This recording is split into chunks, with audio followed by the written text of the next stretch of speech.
Just after the fireworks, the dramatic finale for the Blancpain GT Series, we've got more action for you. The final round of the Blancpain GT Sports Club, 26 cars going out for their main race. Like the GT Series, they have a qualifying race on the Sunday morning here at the Circuit de Catalunya, and then they go out for a 40-minute race this afternoon, and so they'll be coming around to the grid very shortly indeed, being released from the pit lane. And the race this morning, very, very good indeed, really exciting at the front end, and bad news indeed for the driver that started on pole position, because Nicolas van Dierendonck held on for a while in the Chevrolet Corvette and then slid back down to 4th place, and it was the ex-Bionic Racing team, Lamborghini Huracan, that's number 963, that worked its way, just coming out of the pit lane now.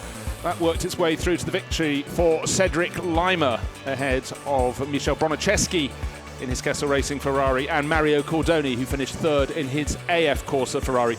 As you can see on points, Bronicheski is unassailable. In fact, he wrapped up the championship in round 4 of 5 at Spa-Francorchamps. Still in second place, Van Dierendonck ahead of Mario Cordoni, but on this morning's form, you'd think that Cordoni might end the year as runner-up. Martin Lanting, 4th overall, but leading the Iron Cup. That's an integral part of this series. It's for drivers aged 60 and older. Stephen Earle was heading for victory in that class in this morning's race, and then a puncture pitched him out and handed victory to a very, very pleased and excited Martin Lanting. So plenty to fight for still here. The races supporting the Blancpain GT Sprint Series started in Misano in April, went to Brands Hatch in May, more great circuits, June in Paul Ricard, and then July, end of July, supporting the Spa 24 Hours. We were at Spa-Francorchamps, and now October the 2nd in Spain at the Circuit de Barcelona, Catalunya. And even at this late stage in the championship, 5 cars new to the championship coming to get a flavour of this race for bronze level, that is amateur drivers, and also with the Iron Cup for the older drivers, giving them something to fight for.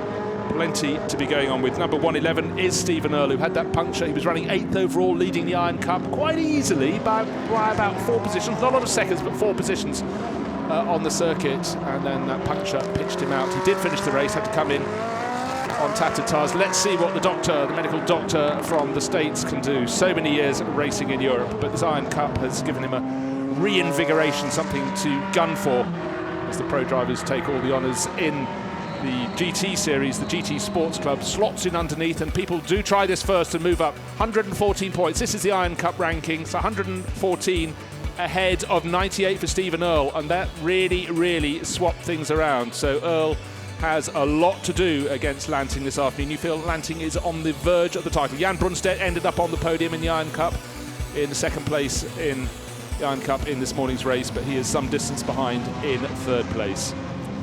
There is the big rumbling Chevrolet Corvette of Nicolas van Dierendonck, entered by long-time Corvette team, Salazar Racing Team. Ferrari with the shark teeth image on the front is the 177 entry from Kessel Racing, Font Chatelma, Dutch racer, having his first run in the Blancpain GT Sports Club here in Spain, and very much enjoying the mix of cars on the grid. We had absolutely phenomenal battles in the midfield, about 5 or 6 458 Italia Ferraris going at it every single corner, places changing left, right and centre. Great start to the first race, the qualifying race this morning from this Corvette. Pulled 2 car lengths clear by the time they got down to the first corner, but he'll be starting from the outside of row 2. He may be able to pick up 1 position, but during the race, for whatever reason, he lost ground, and the car that came through, the car you're looking at now, the 963 Lamborghini, just behind Stefan Rattel, who's looking at proceedings from the front end of the grid. There's our race winner from Switzerland, Cedric Lima, entered by the Swedish team, ex-Bionic Racing team. Hopefully we'll get all 26 cars out on the grid. Great mixture of cars. We had a 25-minute qualifying race this morning, but one of the beauties of this series, in fact, what we have, 11 manufacturers and models competing across 26 cars, shows the diversity. We've got 9 458 Italia, the GT3s, 4 Audi R8 LMS Ultras, 2 458 GTEs, 2 488 GTEs, SLS Mercedes, AMG Mercedes, Audi R8s, more Corvette, Lamborghini Huracan, Lamborghini Gallardo, and in the extra cup class, we have the Renault RS01 entered by Spanish team Monlau Competición. So number 11, Michel Bronicheski, his Kessel Racing Ferrari being pushed back. He has just jumped out of competing in the main race to come and take part in this championship. He's already wrapped up, but he's been using his 458 Italia in this to great effect. 89, Maurice Ricci, that's his Mercedes, entered by the team that just won the main race, Team ACA ASP, so very, very busy. And not only do these drivers get to run alongside the GT Series, but a lot of the GT Series teams run their cars for them just to spread that layer of professionalism. Anthony Pons pulling onto the grid, number 72 Ferrari.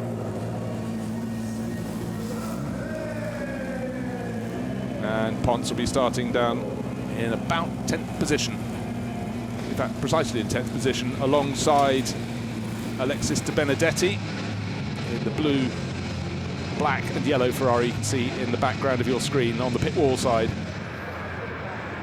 Mario Cordoni, late to the grid for the first race, keeps that theme going. He'll be starting from 3rd position. You can just see that Ferrari knitting its way up the middle. There it is, white with blue and yellow bodywork.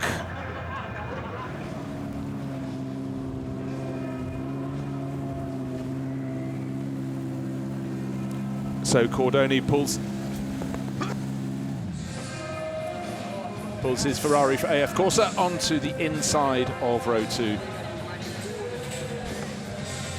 Doing final adjustments. Of course, we'll have the formation lap coming to give them one last sighter as they go around. The gull-wing doors are up on the back last car on the grid, which is the car that missed the first start. It's Daniel Fogt, HP Racing. It's the SLS AMG. You can see those gull-wing doors on the back right as you look up the full length of the grid. So it's Lamborghini on pole, 2 Ferraris, then the Corvette, Ferrari, Mercedes. This just shows the diversity at the front end of the championship, but such an impressive debut from Cedric Lima in that Lamborghini Huracan. Let's see if he can make it 2 wins on the trot, and don't forget that's his debut in the championship. There is the Exponent Racing Team Huracan. Looking very mean in that dark livery.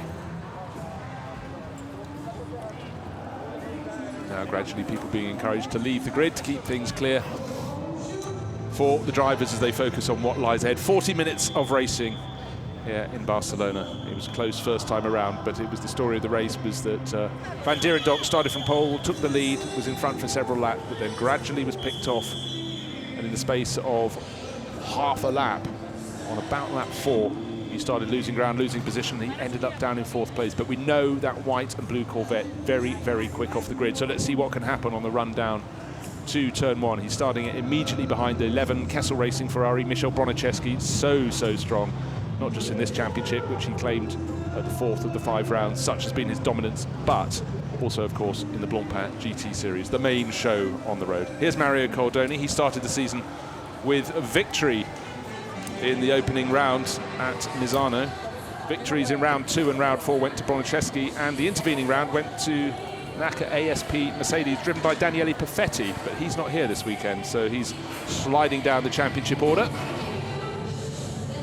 And ACA ASP honours being held in the hands of Maurice Ricci, who is starting, I think, 6th on the grid. Yes, he is. There he is, just immediately behind the Corvette. Mercedes sweeping around that big Corvette, but where it really comes to life is once it's on the move and that wonderful V8 rumble. 300, that's Eric Kyrol. He's new on board this weekend for Classic and Modern Racing. CMR is the abbreviation. In the background you can see the ACA ASP Mercedes number 89 of Maurice Ricci, but that's Eric Kyrol. So many races competed mainly in France across the years in the French GT Series. Clear the grid is the message. 1 minute to the start of the formation lap, so now we can get to see the cars in all their beauty. Each car just checking it's fired up, and then the mechanic for each car will be able to leave the grid. 26 cars out there ready to play.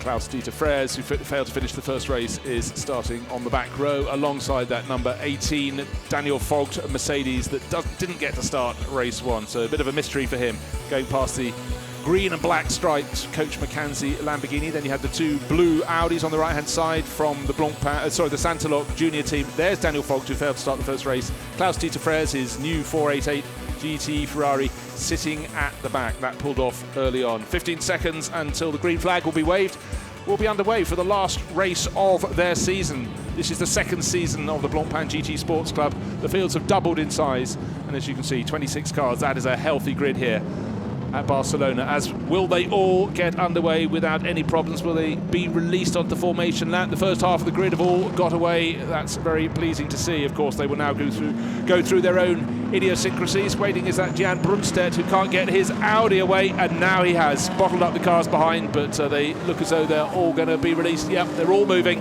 Off we go, and Klaus-Dieter Freres, the Artiga Rennsport Ferrari, bringing up the rear on the pit wall side.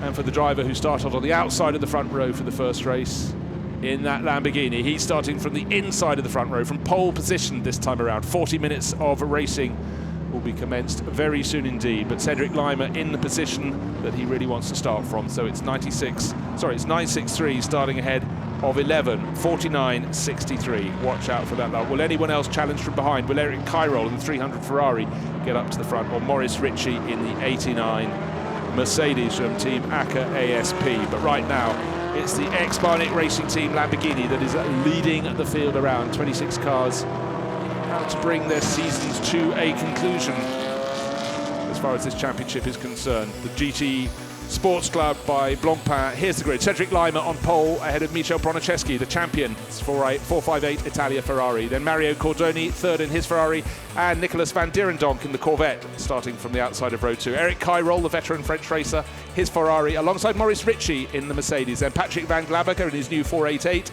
and Conrad Ulrich starting 8th on the grid. Alexis de Bernardi, a lot of Ferraris in the middle of the grid, with Anthony Pons in 10th place. Martin Lanting heading the starting order for the Iron Cup runners in 11th, and you have to go back a lot of places to find his championship rival Steve Earle, because of course that puncture cost the American racer dear, and he will be starting down in the 20s in terms of position. Smet and Gosselin, Smet in that unusual RS01, then Cernan, more Audis at the back as we had in the first race, Cernan and Felioni. Font Casas, his debut for Baporo Motorsport, and Stephen Earle are down in 22nd position. He is going to have an absolute miracle. Drove a really strong opening race until the puncture afflicted him. Klaus-Dieter Freres, 25th, and alongside 26th, we know we have that number 18, HP Racing SLS Mercedes with, from HP Racing with Daniel Fogg, the German racer. In fact, not German. From Liechtenstein, if I check my notes more carefully. Right, leading the way round, waiting as they turn into turn 10. It's the left-hander at the end of the back straight. Now they go through the little kink at turn 11. You can see it as they go around slowly behind the Audi that's controlling the pace around the circuit. And don't forget, these drivers are supposed to be with their cars 2 by 2, side by side, once they come round in grid formation out of the final chicane. They've got turns 13, 14 and 15 to negotiate before they come, as I say, side by side, waiting through turn 16 for the green light, the red light on the starting gantry to turn to green. A lot of them will be in an absolute straight line. The very back of the grid will probably still be coming through turn 16 when the light goes to green, if the field doesn't manage to bunch up. But it looks like they're doing a very good job. So it's Cedric Lima on the left of the screen in the Lamborghini, and the right of the screen, Michel Bronicheski. Can he crown what's been an outstanding 2016 season? Already the champion in this, already the Pro-Am champion in the Blancpain GT series.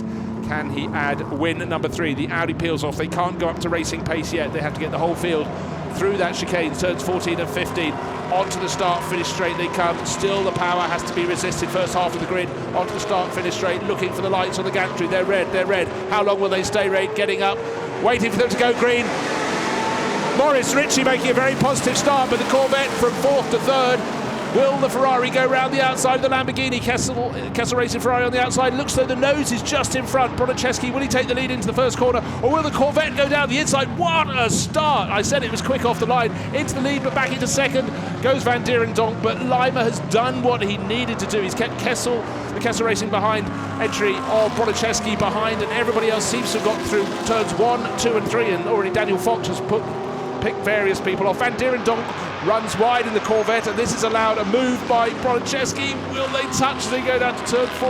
No, they don't, but it was very, very close indeed. So from fourth to third to second to first, back to second for Van Dierendonck, but importantly from first to second, but back into first, back into the lead of the race. Cordoni's really suffered. He's down in the pack. He started fourth in that number 49 Ferrari, but Cedric Lima, he took victory in race one. Look at him streaking clear, and the Ferrari has got through into second place ahead of Van Dierendonck. So Corvette's been up and down the charts.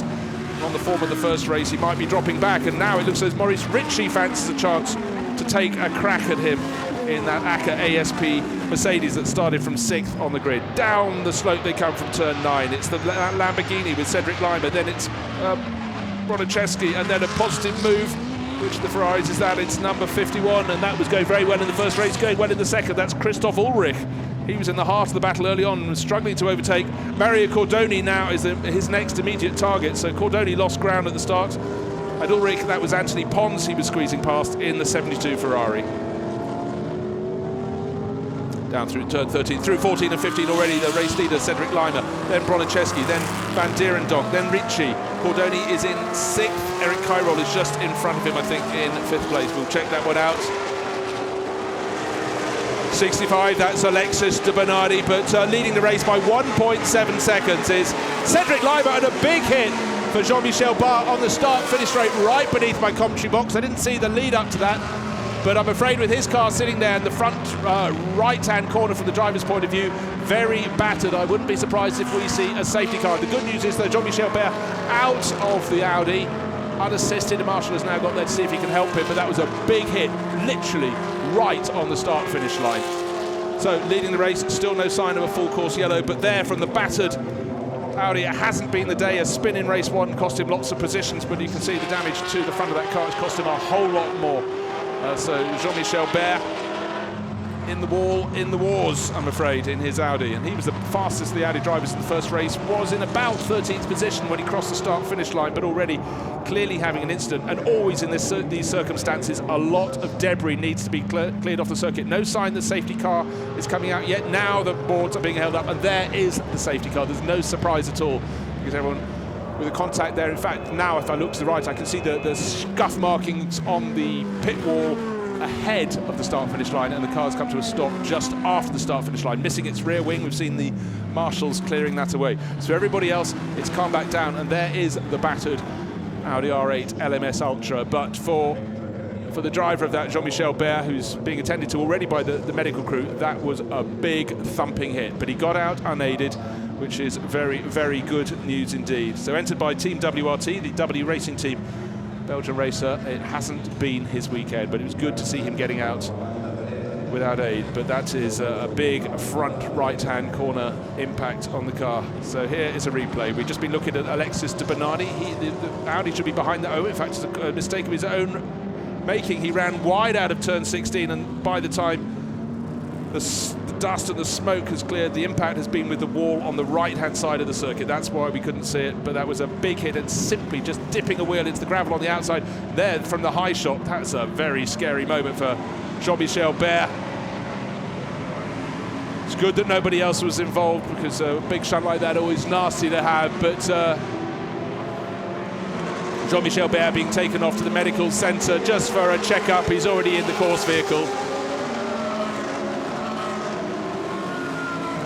And his family just running up to have a quick word through the window, but that car will take quite a few laps to shift. Don't forget, this is a 40-minute race, but the marshal's doing a fantastic job of clearing the shards from such a big impact, because those could, of course, trigger a puncture for anyone else. So just to reiterate, very strong start from fourth on the grid from the Corvette of Nicolas Van Dierendonck. He went from fourth, got up into the lead of the race, but it was almost immediately claimed back by the leader now, Cedric Lima, who won the qualifying race this morning in his Lamborghini. Field running around behind the safety car in this Blancpain GT Sports Club event, while the number 12 Audi, the wreck of the number 12 Audi, certainly very heavy front-end damage, is being cleared. The flatbed truck is already on the start-finish straight, waiting to see how they can best move that car from literally on the start-finish line off the circuit. So the race goes on.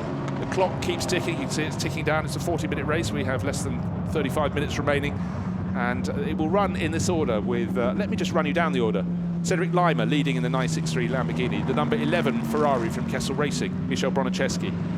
Then we have 63 which had a very good start and then dropped back at that little bit. Nicholas van Dierendonck in the Corvette. 89, Maurice Ritchie up from 6th to 4th in the 89 Mercedes. Eric Kyrol, 5th in the CMR Ferrari.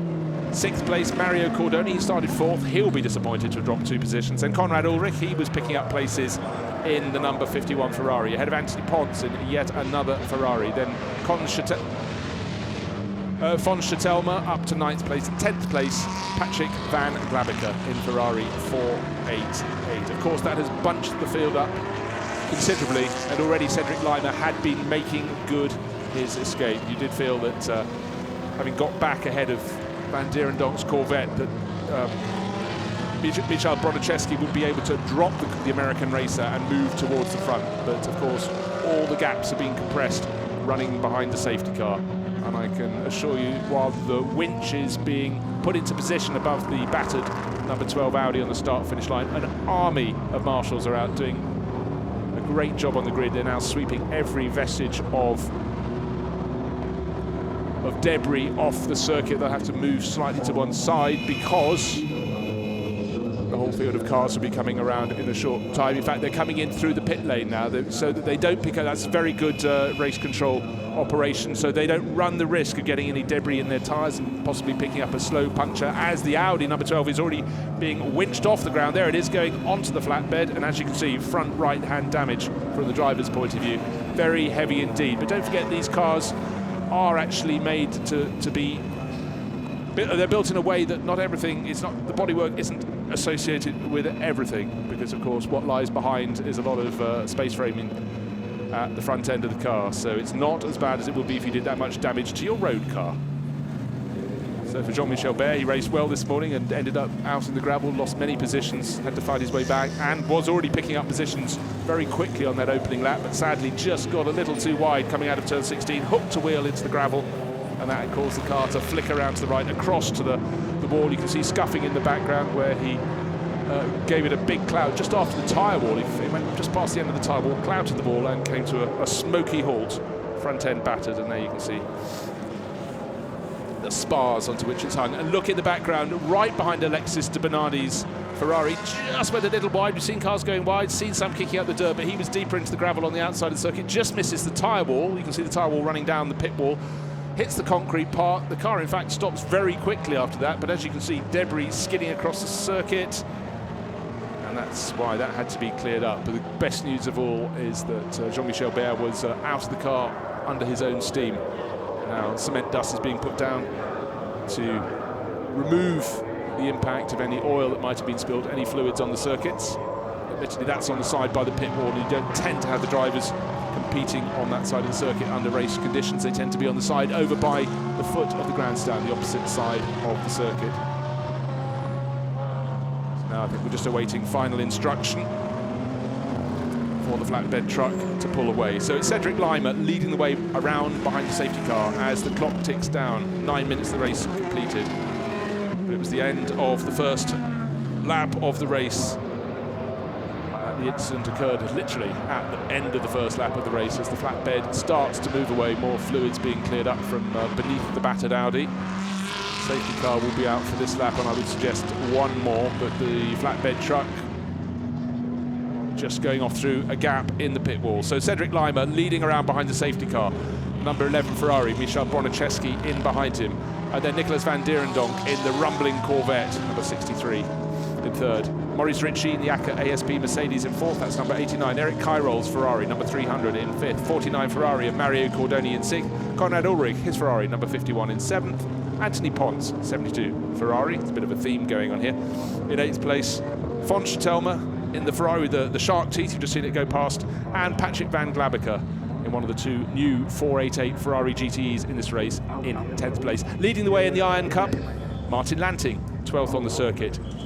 3 places further back and 2 places down in class is Stephen Earle, a driver who can challenge him for Iron Cup points. And don't forget, in this race, the feature race, it's points down from 25 for the race winner, 18 for second, 15 for third. But if it stays as they are, Lanting, who's sitting on a 16-point lead, will have a 26-point lead over Earle. But I have a feeling that Stephen Earle will be picking his way up the order. His next target is car number 98. That is Jan Brunstedt's Audi from JB Motorsport. So that's what he's got to consider. All these drivers will just be thinking what they need to do on the restart. Cedric Lima, we've seen, is very quickly away, and he will dictate the pace of the departure after the safety car has come in. Do I feel as though the safety car could come in at the end of this lap? The flatbed is now going through the gap in the pit wall. It had to wait. Fleeting up because all the cars are coming in through the pit lane. And the last of the cars just about to leave pit exit now, having had a run through the pit lane. I think the track work, repair work is nearly complete. The marshals now, having put the cement dust down, are brushing it off. It's done its job in absorbing any fluids down on the circuit. But it'd be quite good to stop driver visibility problems if that can now be swept away, having taken the moisture out of the track surface on the start-finish line. So Cedric Lima, he could say, I've led all 4 laps of this race so far. They're working their way around lap number 5. And he's leading the way, but he has to have his thoughts, his wits about him, as the safety car will let them know. When the lights go out on its roof, he knows that the racing will resume at the start of the following lap. And of course, the Audi will peel off into the pit lane. And then Cedric Lima in the ex-Barnick Racing Team Lamborghini Huracan, there it is, number 963, will be able to dictate when he drops the hammer through turn 16 at the start. And Michał Broniczewski will be trying his utmost to stick in behind. And then, of course, we know there's prodigious acceleration, albeit for the standing start. This will be a rolling start from the Corvette, number 63, with Nicolas van Dierendonck. Van Dierendonck second on points in the championship, however. Let's see what he can get up to. Will he do? Well, he obviously can't topple Michał Broniczewski, who's already landed the series, did so at round 4 in Spa-Francorchamps last time out at the end of July. Drivers trying to keep their focus, keep heating their tyres. Just going, the front runners just going through turns 10 into 11, that little left-hand kink, before they have to position themselves for the really, really long right-hander at turn 12. Does rather suggest with the marshals still out on the circuit, we'll have one further lap behind the safety car.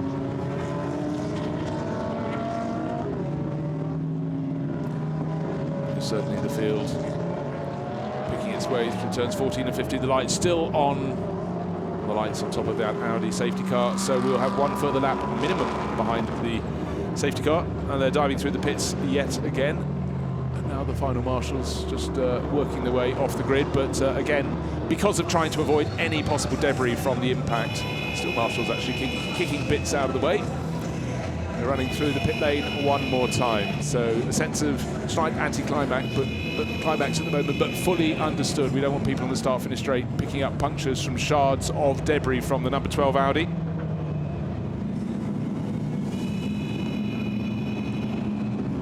And that number 12 Audi, in fact, just looking across into the Parc Fermé area, is being winched off the flatbed to be put down onto the ground, and one feels that not all 4 wheels will be sitting on the tarmac in the way they would have been at the start of the race. In fact, the crew going out to have a look at the car. So, through the pit lane one more time. Good to see Daniel Vogt getting a run in the number 18 Mercedes. In fact, he gained 8 positions in the race, so he gained 7 so far, plus the one given to him by the removal of Jean-Michel Béat. And in fact, also on the opening lap, we lost another Audi. I didn't see where that went off. It was the back of the field, Jean-Paul Buffin. Safety car in at the end of this lap. That's a good message to be seeing. So the lights will go out, not just yet. They'll keep going until just before he releases them. So for Cedric Lima, he will no doubt have been in a similar position at some point in his past, but you can never assume anything, but they do need to see the rules. And he has to just keep checking the lights, whether they're still flashing on that Audi safety car. Once they go out, he knows he's got to flick his mind up a switch. And what you can see in the background, you want these cars to be running nose to tail. Cedric, Coach Kanzi in the green Lamborghini in the background really needs to get a bit close to the car ahead. And when you go for a restart, that's your best opportunity. Okay, it's early in the lap. That's turn 4. Down through turns 5 and 6, you can see the 963 Lamborghini leading around, the number 11 Ferrari tucked in behind. So already Michał Broniczewski is doing what he needs to do, getting very, very close behind our race leader. Red and yellow flag being held out to warn slippery track surface on the start-finish line.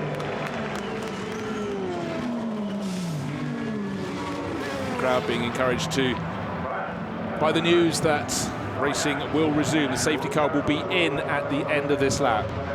Lights out on the roof, and that's with half a lap to go. That's to let them know as they run down to turn 10, down the infield straight, the left-hand hairpin, that their attention has to be on what lies ahead of them. Ferraris galore in the middle of the pack. Bit of a gap, though. Maurice Ritchie in the Acura ASP Mercedes needs to get right on the tail of the Corvette. You can see Bronicheski in the number 11 Ferrari is right on the tail where he should be of Cedric Lima, but Cedric will decide in that Lamborghini when he wants to floor the throttle. He's the one that dictates the start of the race once they've come out of turns 14 and 15. Picking up the pace, safety car is in, and already Cedric's dropped the hammer, doesn't cloud the curves too badly. Much clearer line through the chicane, though, from Michel Bronicheski. Is this his chance? And behind them, Nicholas van Dierendonck. Don't forget he's second in the championship. He's not there for no reason. He's dropped Maurice Ritchie behind him. That's bad news for Kyrol, etc. The first three have got away. 0.6 of a second clear on the start-finish line. Cedric Lima has done what he needs to do.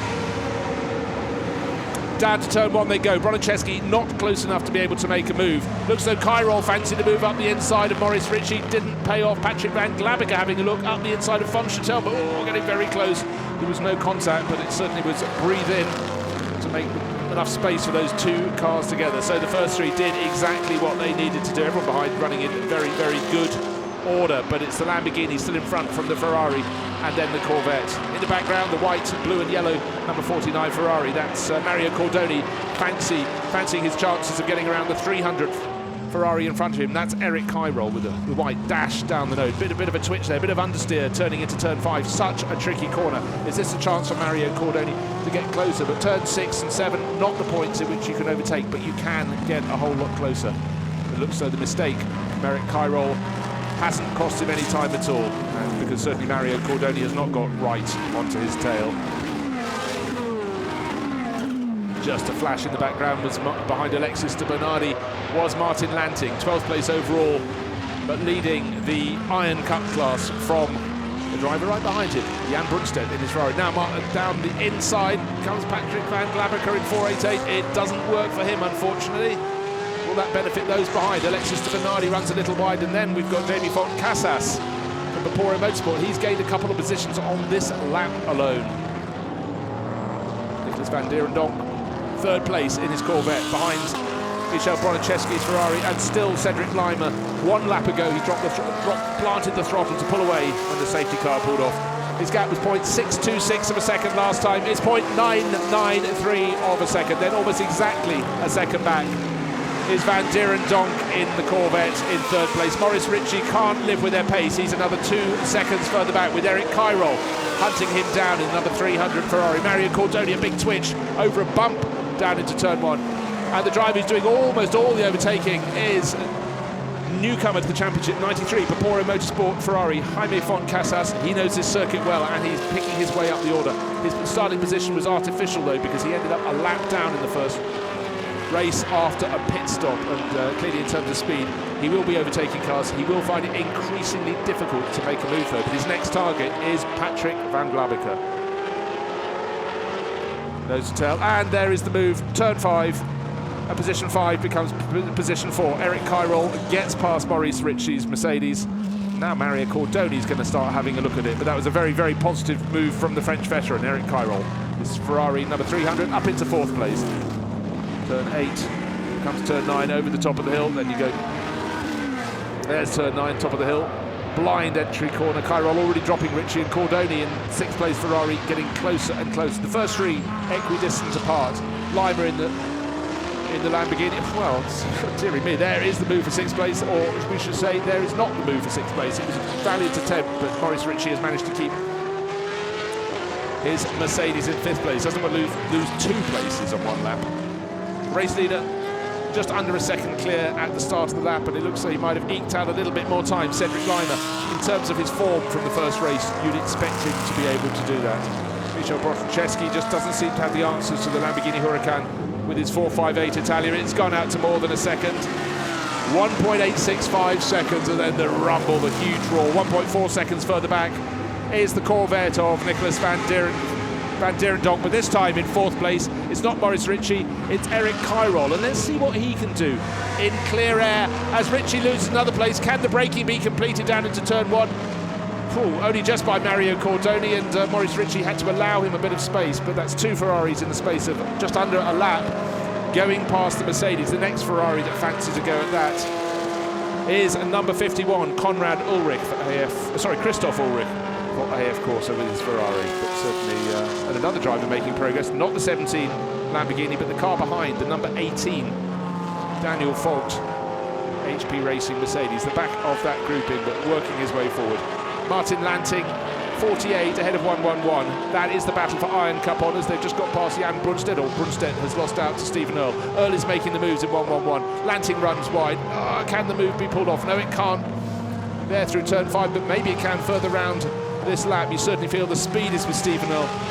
Lanting in the lead of the Iron Cup in 13th place. All doesn't need to take risks, and he's left the door very gently open, and through goes Stephen Earl, but the points advantage is quite hefty in favour of Martin Lanting. He has a 16-point lead. That should be enough wherever he finishes in this race, and you have to feel for Stephen Earl. Had it not been for that puncture in the qualifying race this morning, they could have been almost equal on points here in this final round, but right now I think the mountain is just too much for him to carry.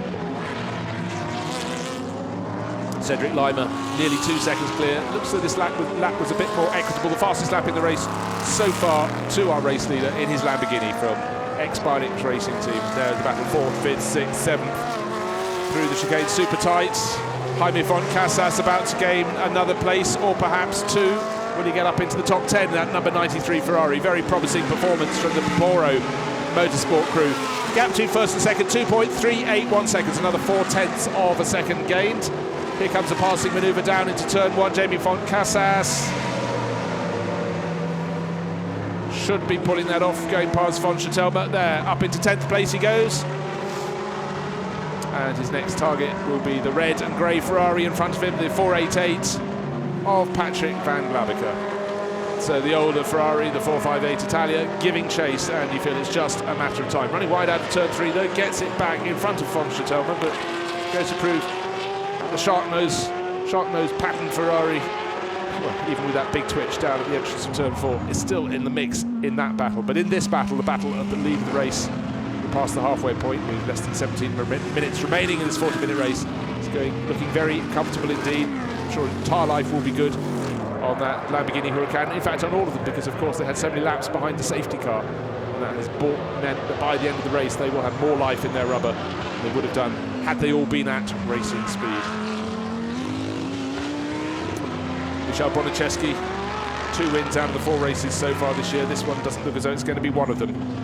But stranger things have happened, but that gap is extending. 2.381 seconds last time around on the start-finish line. They've got 4 more corners, turn 13, they've gone through that. That's 13 already. Our race leader, Cedric Lima, should be putting his Lamborghini through turns 14, straight into 15, left, turn right, and then turning right all the time. Foot to the floor through turn 16. You hope you have enough grip. They should at this stage of the race. To come onto the start-finish straight, it's going to go out a bit more. 3 seconds now. And just not able to quite live with them, losing a 10th of a second in his battle for second place. Nicholas van Dierendonck going slightly backwards in that big rumbling Corvette. Is he being caught? Well, 0.2 of a second, yes he is. Eric Kyrol in the Ferrari, number 300, getting closer. Will he have time? Just over a quarter of an hour. He could well do. The gap between them, 4 seconds. Sorry, 1.6 seconds. It's 4 seconds from Kyrol back to Mario Cordoni. So that position has yet to change. Coming up, making his charge in the better place of those 2 Mercedes, that's the SLS of number 18, up from the back of the grid, Daniel Fogt. Only in 17th still, hasn't gained the positions, but I think it's just a question of time. He should be able to get past Coach McKenzie, lapping almost identically last time around.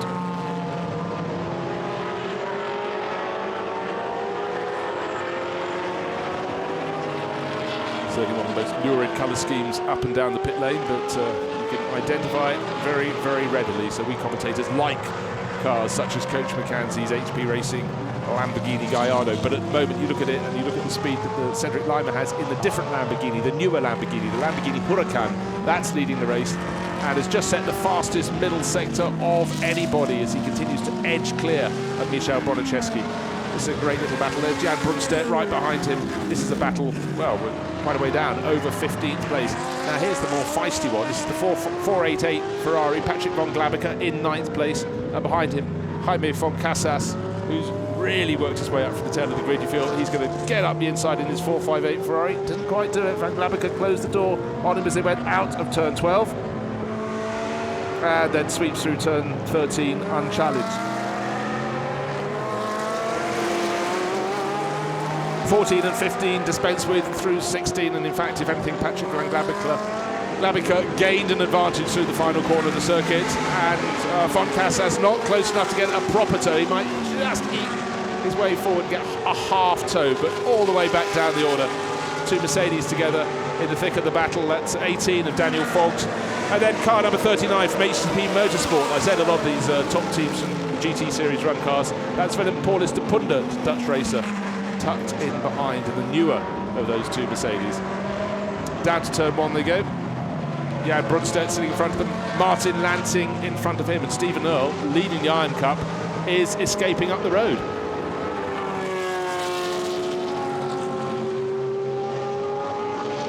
"13 and a bit minutes remaining in this race. Cedric Lima leading comfortably, just under 4 seconds clear. He's just set the fastest first sector of anybody at this point in the race. A lot of people finding their tyres going away, but because of that safety car period, a lot of people just finding their form at this point in the race. Now Martin Lanting, second in the Iron Cup class, is being pushed very hard by Jan Brunstedt, who's third in the Iron Cup class, and this is helping all along the class leader, Stephen Earle, who's worked his way up from the back of the order, up to 13th place overall to lead the Iron Cup.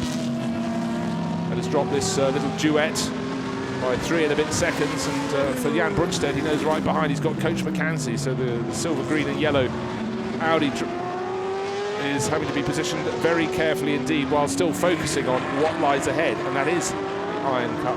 Second place runner down into turn 10 we go. Has the move been made to stick? Well, yes it has. Thank you very much indeed. 10 becomes 11. Brunstedt is through, and Martin Lanting goes for a spin. Is this suddenly putting the balance back the way of Stephen Earle? He's leading the Iron Cup class, but now for Martin Lanting, agonising seconds, not just losing position, losing time as well. Doesn't want to drive into the ground. He's going to have to reverse a little bit. This is a very tricky position. And we're looking at some cars right down at the tail of the field. Just seen the Renault going through. That is Renault. The RS01 from Monload Competition. Jürgen Smets at the wheel. And now, okay.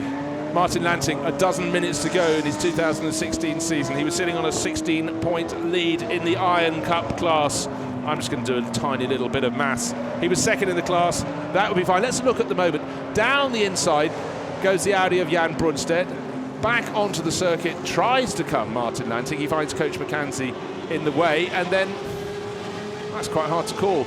A collision between Martin Lanting, and around the outside was going Daniel Fogt, minding his own business in his SLS AMG Mercedes, but the outcome is, well, we know the Cedric Lima Lamborghini is leading, and leading company 4.3 seconds clear last time around, but for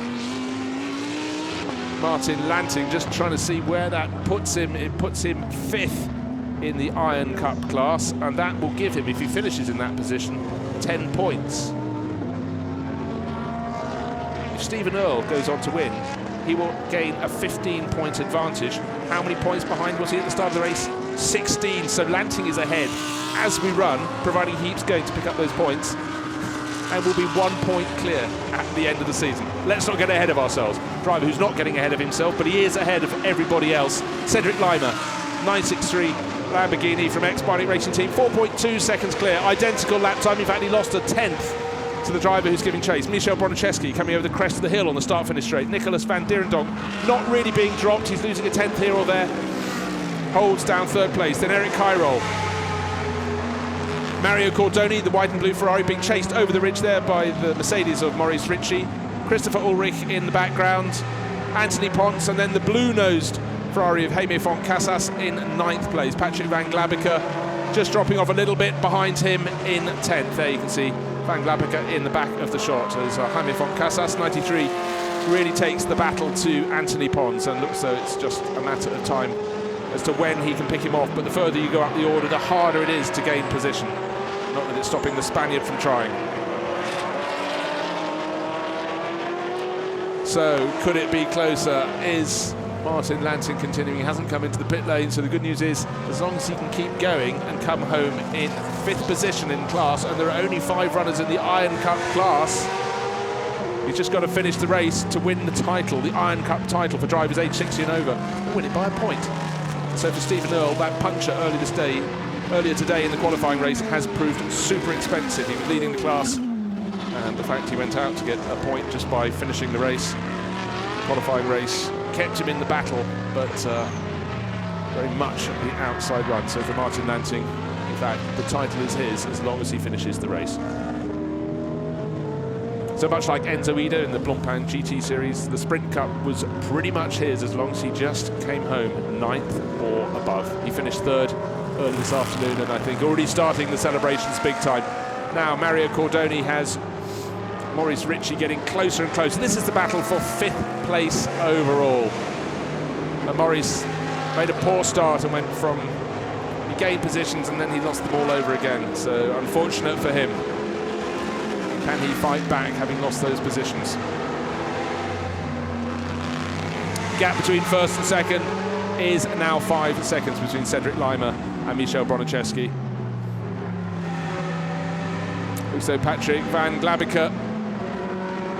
The person who lost out on that lap was Anthony Ponce. So Glabiker up to 9th, Ponce down to 10th, 11th place.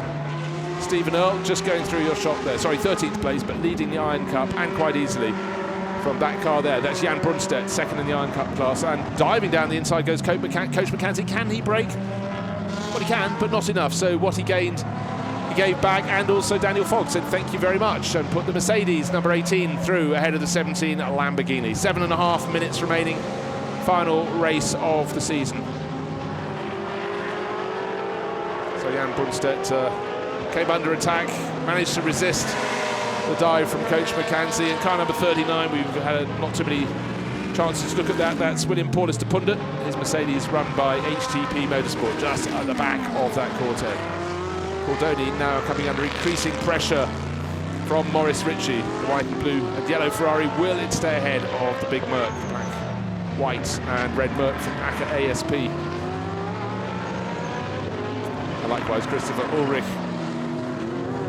in, I think, battle. Cordoni holding off Ritchie for how much longer? Here comes the battle behind them. Ulrich ahead of Jaime Foncasas. And now has he got his nose tight enough? No, he hasn't. Oh, a big twitch to the tail, showing the pressure that Christoph Ulrich is under.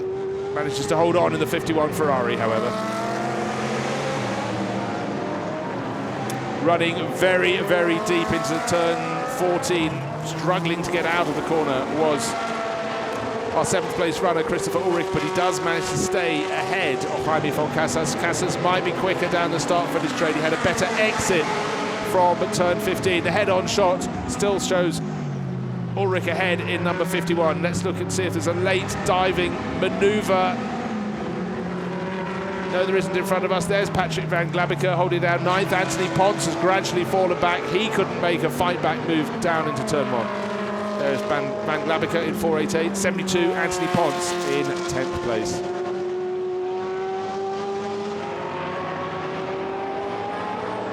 Seventh, 8th, 9th, 10th, 2 pairs fighting, and they haven't got that much more time to do it in. Just under 6 minutes remaining till the checkered flag will be unfurled and ready to be waved in the face of the winner. Who will be the winner? Will it be Cedric Lima? Will he make it a qualifying race victory? There he is. And can he add to that with the feature race victory? Don't forget, this is the team's debut in the championship. The ex-Bionic Racing team brought the Lamborghini Huracan here, and it's been driven very, very well indeed by the Swiss racer.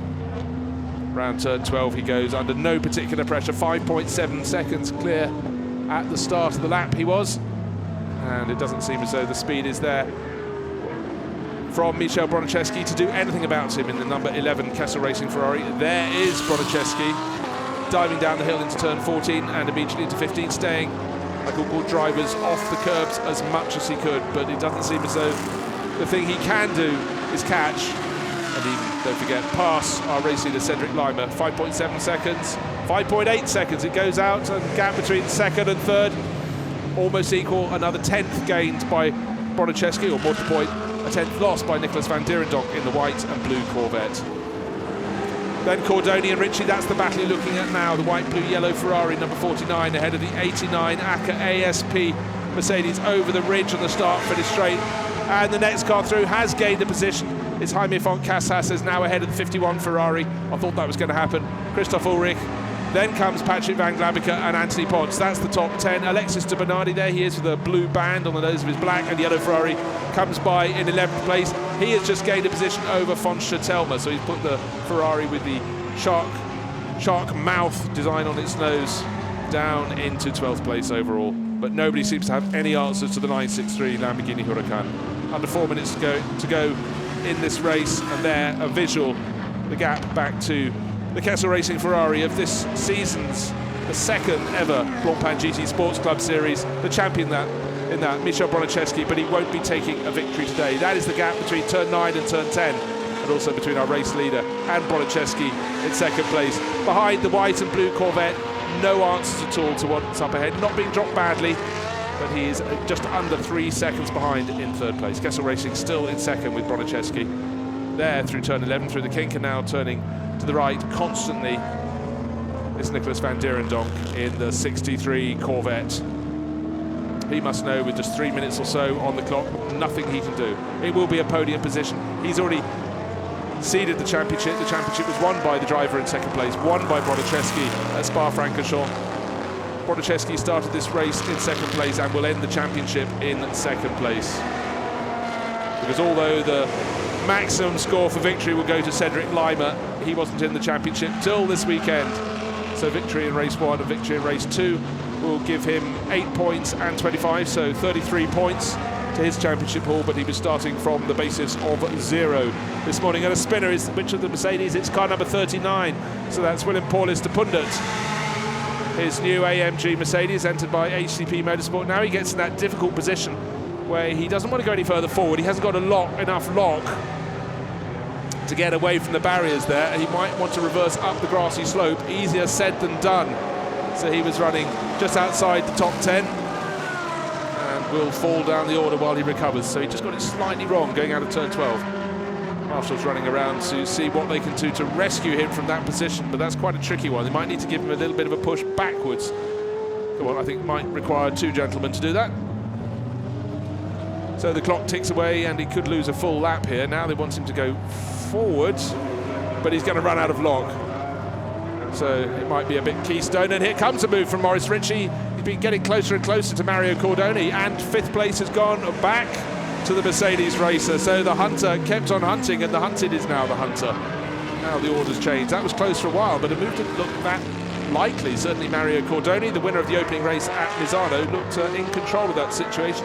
Looked so he could resist the pressure for the final 3 minutes, and with just under 1.5 minutes remaining, the position has been lost. So up into 5th place goes Maurice Ritchie. So the day's already been very good from Team ACA ASP with their lead drivers, Tristan Vautier and Felix Rosenquist, winning the final round of the Blancpain GT Series, and a place gained by another of its drivers, Maurice Ritchie, up now to 5th place in the final race, the final round of the Blancpain GT Sports Club.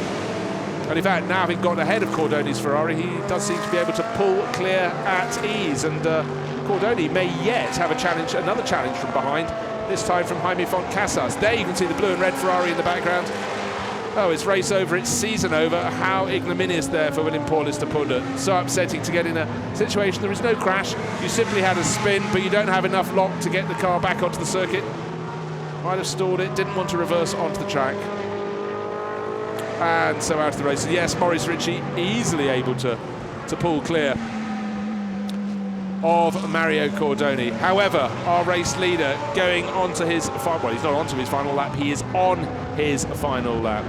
And that is number 963, ex-Bionic Racing Team Lamborghini Huracan GT3 at the wheel, Cedric Lima. He won the qualifying race this morning and doing a very, very good job. A dominant performance, 7 and a bit seconds clear. He's got half a lap to go. He's down through turn 9, down the slope, down the infield back straight, if you will, to turn 10, braking heavily for the hairpin, and then there's a little kink that follows almost immediately afterwards through the hairpin, then the kink at turn 11, you kink to the left, and then immediately start thinking about turning to the right, drifting wide slightly, tyres not as good as they were early in the race. He passes Willem Paulus, de Pundert's Mercedes, stricken stranded Mercedes down through turn 13. He's only got the chicane to go, sitting on a 7-second lead. All is good for win number 2. So the finishing order will certainly be, bar a meteorite strike, the 963 Lamborghini coming through to take a clear, easy and very impressive win in the final race in the Blancpain GT Sports Club Series for 2016. Into second place comes number 11. He's already champion. That's Michel Bronicheski in the background. The Corvette, the rumbling Corvette, number 63 of Nicholas van Dierendonck. Then Eric Kyrol, good race for him. He moved up to 4th place. 5th place will go to Maurice Ritchie, and Mario Cordoni hang on to 6th place ahead of Font Casas. Yes, he can, but only by the smallest of margins. So a very impressive race from the number 93 Ferrari. But looking for the driver who will take victory in this race at least. It could have been the title. It wouldn't be because of that puncture in the qualifying race. But Stephen Earle, a very strong run in the number 111 Ferrari. He will cross the line, 13th place, the winner in the Iron Cup class. Second across the line in class will be 98. That's Jan Brunstedt. But the fact that Martin Lanting continues to lap will mean he will continue to finish the race and will pick up the points required, the points for 5th place, which is 10 points, and he will win the title, by my reckoning, by 1 point, but let's not go into the maths too carefully just now. 46, that's just finished 3rd in the Iron Cup class, and that's Klaus-Dieter Freres up from the back of the grid. But victory this afternoon as the sun breaks through the clouds right at the end of the day, as we get the 2 Santalok Audis coming through. Gosselin ahead of Feliani, then Louis-Philippe Sonnen behind them, so a train of Audis, the green one in the background. And behind them, though, Martin Lanting, lights ablaze. By my reckoning, the Iron Cup champion by a solus point. Let's leave the mathematicians to work all that. And there's the Renault RS1 from Montland Competition. I didn't see so much of that. But race winner this afternoon, having taken victory in the qualifying race this morning, Cedric Lima in the Lamborghini, number 963. Second place, Michel Bronicheski. Great late charge from number 89. Finished in 5th place overall. That's Maurice Ritchie. There's the driver who finished 2nd, Michel Bronicheski. Already the champion. He clinched that in round 4 of 5, which was at Spa-Francorchamps, back at the end of July. 48. That is Martin Lanting, who has done enough, by my reckoning, even with that spin that dropped him to 5th in the Iron Cup class, to take victory ahead of his good friend and rival, Stephen Earle. But let's just wait until that's confirmed. But anyhow, it looks as though he almost threw it away, but by dint of there being only 5 cars starting in the Iron Cup class, he was able to continue. As long as he continued and finished the race, that should have given him the 15 points he needed, because I think he started the race with a 16-point cushion. About as close as you can cut it. And there is proof. 124 points, plays 123. Less than 1% advantage, but it's a vital percent. And Jan Brunstedt, second on the track this afternoon in the Iron Cup class. He takes 3rd overall in the Iron Cup. So the drivers over 60, they've had a great championship, and the Blancpain GT Sports Club continues to grow and grow, and that was a great race. But the best point of that whole race was the fact that the driver of Audi number 12 from Team WRT, Jean-Michel Baer, though he really did a lot of damage to his Audi, he got out unaided from his car. And everyone lives to fight another day after getting it wrong on coming onto the start-finish straight. No mistakes at all, though, from the 963 crew, the Lamborghini crew from ex-Barnick Racing Team. And 2 wins in a day for the driver there, and that is Cedric Lima, Swiss racer, being congratulated. Michel Bronicheski, another podium position for him in his Kessel Racing Ferrari. And the driver who finished the championship, 2nd place overall, Nicholas van Dierendonck, 3rd, as Bronicheski gives his face a little bit of a dry down with the towel. Nicholas van Dierendonck, and his Corvette is in the background. And you can just see the red nose of car number 111. That's the Iron Cup winner. That's Stephen Earle. Must be ruining that puncture this morning. He was leading the class and came away with only a handful of points when he wanted a haul.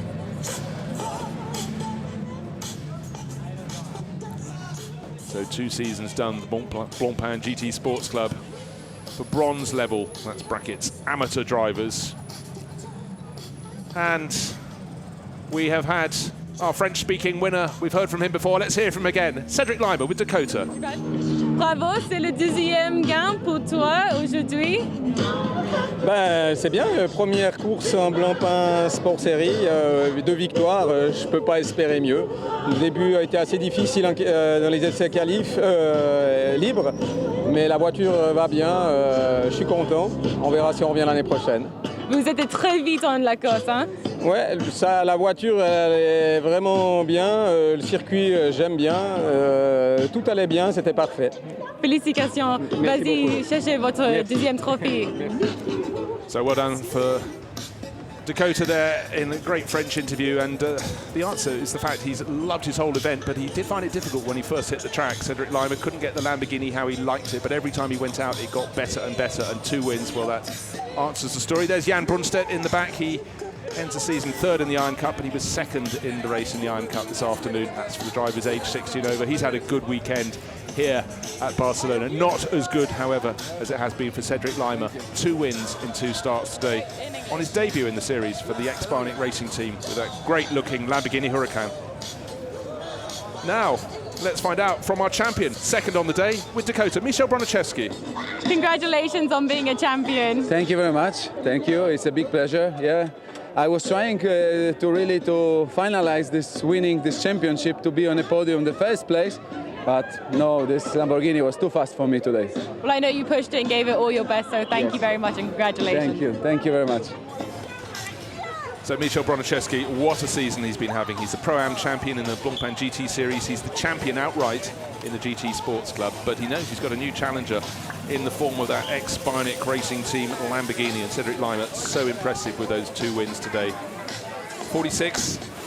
That's the Ferrari of Klaus-Dieter Freres. That did a very good job indeed, starting at the back of the grid and pulling its way up the order.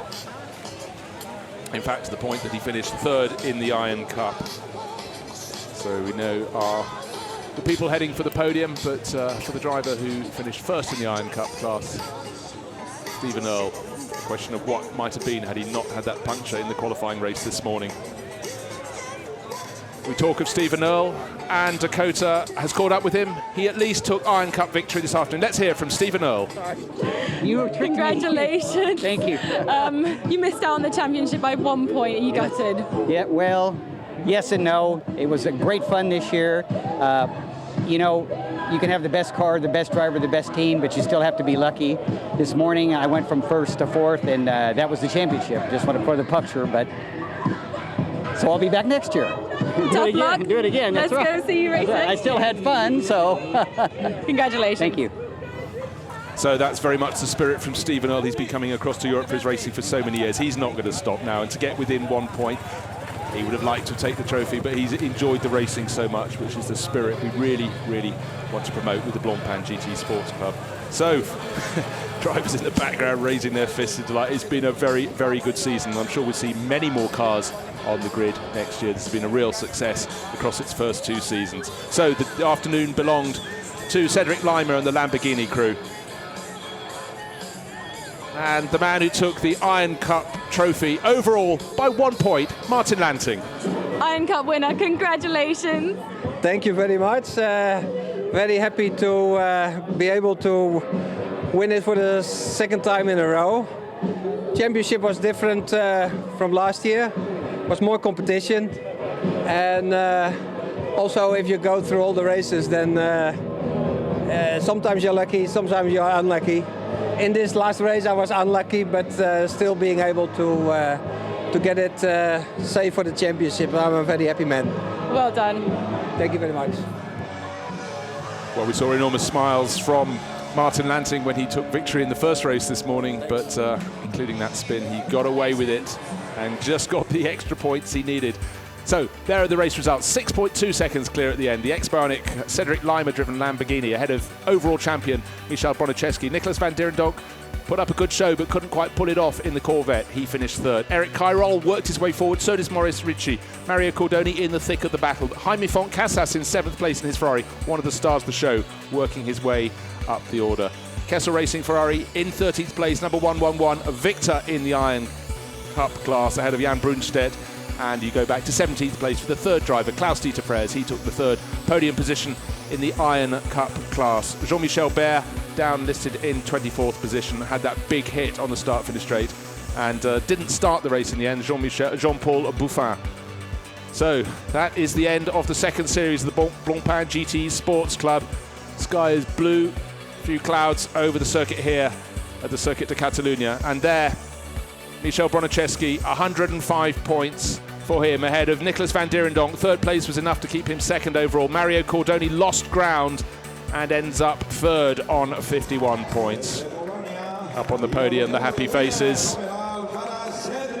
Handshakes all around. And there's our winner, Cedric Lima, stepping up onto the podium alongside the drivers who finished second and third, waiting for the national anthem of Switzerland.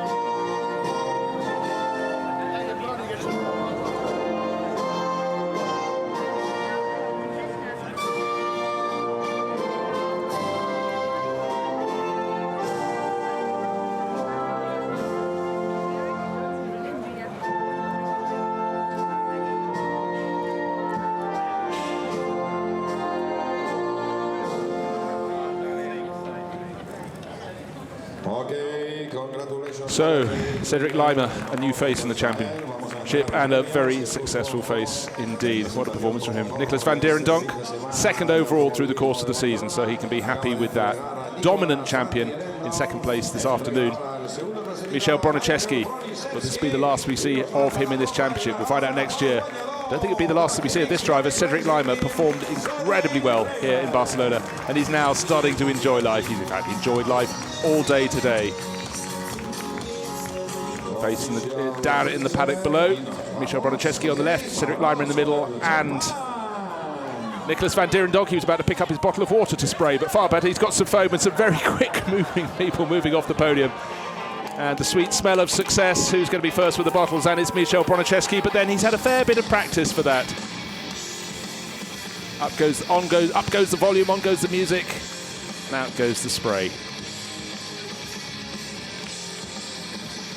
So I'm sure there'll be good dinners being enjoyed tonight in Barcelona, here in the early autumn weather, just to the north of Barcelona, at the Circuit de Barcelona, Catalunya. Now we should be waiting for the Iron Cup podium as the clouds gather over the mountains just to the north of Barcelona. End of the second series of the Blancpain GT Sports Club. Great racing. Safety car had a little role to play in that. Didn't affect the overall outcome though. It seemed nobody had any answers to Cedric Lima in the ex-Barnick racing team Lamborghini Huracan. So many championships have been sorted here at the finale. In the Blancpain GT series, we had many, many trophies to be sorted out, but happy faces all around. This is the Iron Club trophies coming out. Klaus-Dieter Freres first on the podium. Jan Brunstedt, 2 podiums in the space of a day. First one in qualifying race this morning, and now with the main race. And he might have missed out on the championship by 1 point, but is that a sad-looking man? I don't think so. Stephen Earle comes over from the States for his racing. Yes, that's the spirit. North of 60, looks like he's 20.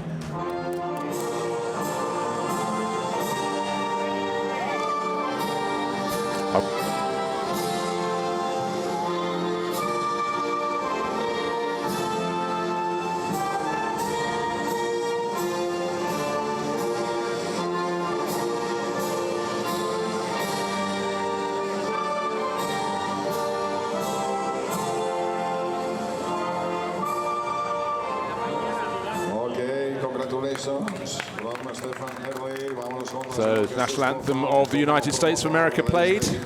One thought is just going through my mind. Does Stephen Earle know there's a tradition set just an hour or so ago on the podium? If you have a moustache and you win a race or get on the podium, it comes off. We saw Andy Soucek lose his.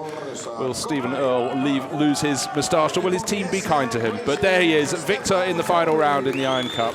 And delighted. Jan Brunstedt on the left of the podium in the white overalls, and Klaus-Dieter Freres enjoyed his afternoon very much. Started from the back of the grid up to third position in the Iron Cup class, and to them the bubbly as well. These gentlemen all know very much how to do it. Looks like Klaus-Dieter Freres by far the fastest.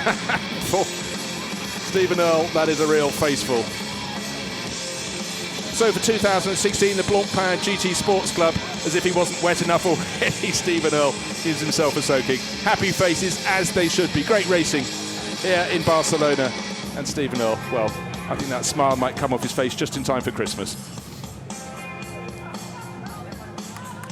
So applauding their teams, of course, who prepare their cars so beautifully. And for Stephen Earle, the number 111 crew, Kessel Racing, they've had a good afternoon, of course. Overall title in the overall series, the Blancpain GT Sports Club, going to his teammate, none other than Michał Broniczewski, runaway winner in the overall title race, and just missing out by 1 point in the Iron Cup class for the same team for Kessel Racing, Stephen Earle. So the honours in the Iron Cup going to Martin Lanting. What a great season it's been.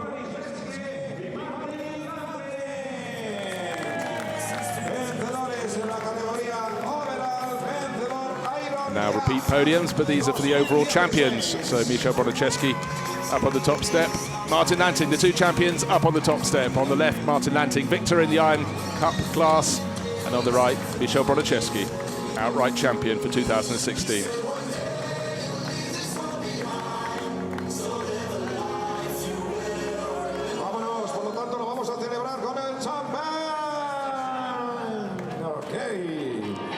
And more spray. Martin Lanting stayed dry so far. Didn't this morning. Oh!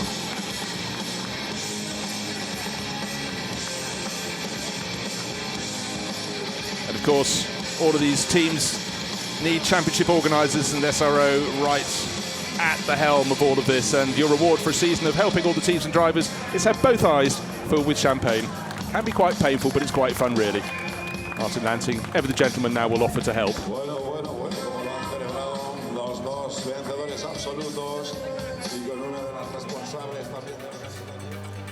So let's take a final look at the final points. Michał Broniczewski, dominant champion by 48 points ahead of Nicolas van Dierendonck, nearly double his tally. Mario Cordoni faded a little bit to be third.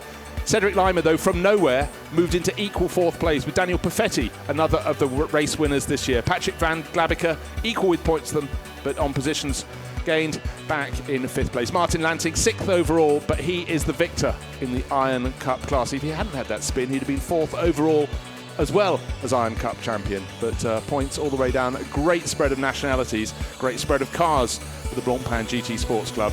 Those are the overall positions, and of course, when it comes down to the Iron Cup positions, just that little bit closer. Not a 48-point advantage between champion and runner-up, just the 1 point difference. 124 for Martin Lanting and 123 for the driver who came second overall, Stephen Earle. But in fact, in many ways, it was a runner-up to see who had the bigger smile. Martin Lanting as the champion or Stephen Earle as the final winner of the year. And Jan Brunstedt kept them honest in third place, just 36 points behind Earle in third place. Louis Philippe Sonnen, 68, consistent rather than top running speed there. And Leon Price out of the running this afternoon, down in fifth place. Klaus-Dieter Freres, a late charge, third place today, moved him up into sixth place overall. But Martin Lanting, the Iron Cup champion for 2016.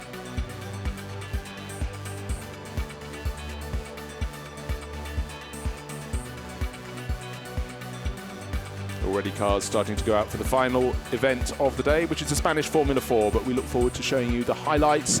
And here they come, a great start from pole position. Look at the Corvette from fourth on the grid, the white one with the blue stripe up the nose. Looks like he's going to be happy to settle for second place, but he's still got the power coming down alongside. He goes, has a little tentative look up the inside of the Lamborghini. Surely he couldn't take the lead at the start. Oh, yes he can, but runs too deep into turn one, the classic mistake, and Cedric Lima was aware of that round the outside of turn two, having ducked back behind.